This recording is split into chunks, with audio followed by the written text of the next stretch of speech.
नमस्कार वाला पेન્શનર મિત્રો, નિવૃત્ત કર્મચારી મિત્રો, ભાઈઓ તથા બહેનો, સ્વાગત છે આપ સૌનું આપણી આ યુટ્યુબ ચેનલ ભાવેશ મકવાણા ન્યૂઝમાં। તો પેન્શનર મિત્રો, આજના વિડીયોમાં આપણે વાત કરવાના છીએ ગુજરાત પેન્શન સમાચારની। તો ગુજરાત રાજ્યના પેન્શનરોના પેન્શનમાં આજરોજ તારીખ 4/6/2026થી આટલો વધારો થયો છે જાહેર।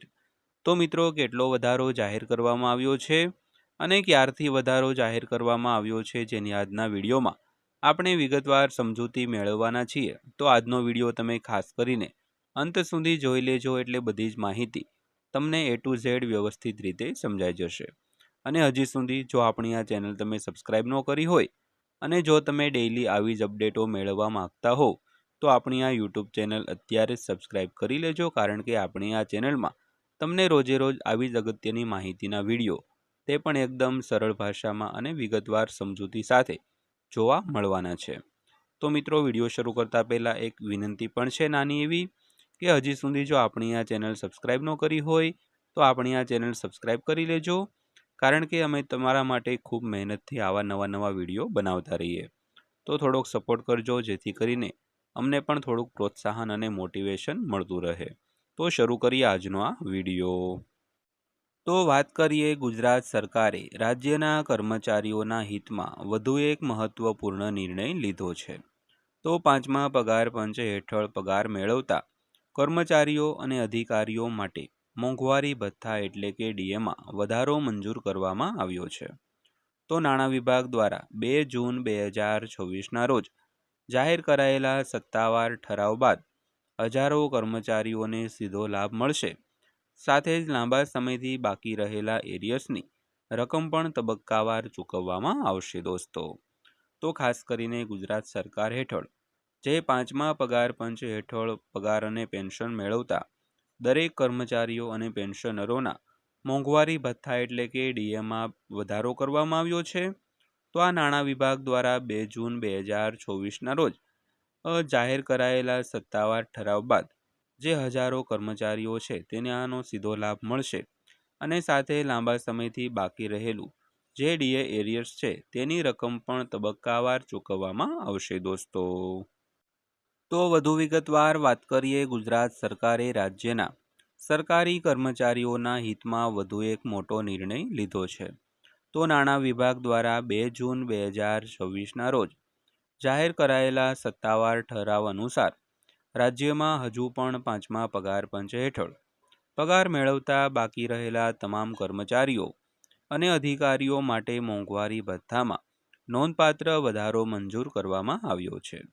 તો આ નિર્ણયથી લાંબા સમયથી બાકી રહેલા મોંઘવારી ભથ્થાના તફાવત અને એરિયર્સની રકમ કર્મચારીઓને તબક્કાવાર ચૂકવવામાં આવશે, જેના કારણે હજારો કર્મચારીઓમાં ખુશીની લાગણી જોવા મળી રહી છે। તો ત્યારબાદ વાત કરીએ તો આ નિર્ણયનો લાભ કોને કોને મળશે। તો રાજ્ય સરકારના પંચાયત કર્મચારીઓ, સ્થાનિક સંસ્થાઓ, નગરપાલિકાઓ, મહાનગરપાલિકા તેમજ અનુદાનિત અને બિન અનુદાનિત શૈક્ષણિક સંસ્થાઓમાં કાર્યરત પાત્ર કર્મચારીઓને પણ આ નિર્ણયનો સીધો લાભ મળશે। તો નાણાં વિભાગ દ્વારા જાહેર કરાયેલા પરિપત્રમાં જણાવ્યા મુજબ પાંચમા પગાર પંચ હેઠળ મુખ્ય પગાર મેળવતા કર્મચારીઓ માટે મોંઘવારી ભથ્થાના દરોમાં વધારો કરવામાં આવ્યો છે દોસ્તો। તો ત્યારબાદ વાત કરીએ મોંઘવારી ભથ્થાના નવા દરો નક્કી। તો કેન્દ્ર સરકારના ધોરણો તેમજ નાણાં વિભાગની પુખ્ત વિચારણા બાદ અલગ અલગ સમયગાળાને આધારે મોંઘવારી ભથ્થાના નવા દરો નક્કી કરવામાં આવ્યા છે।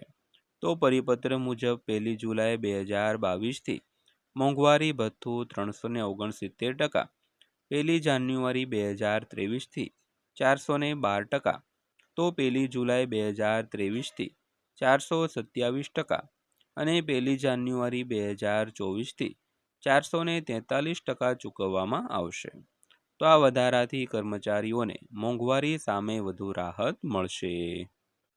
તો ત્યારબાદ વાત કરીએ તો દરો મુજબનો લાભ જૂન 2026થી। તો સરકારે સ્પષ્ટ કર્યું છે કે નવા મંજૂર થયેલા દરો મુજબનો લાભ જૂન 2026થી આપવામાં આવશે। ઉપરાંત જાન્યુઆરી 2026ના પગાર સાથે વધારાના લાભની અસર પણ કર્મચારીઓને મળશે.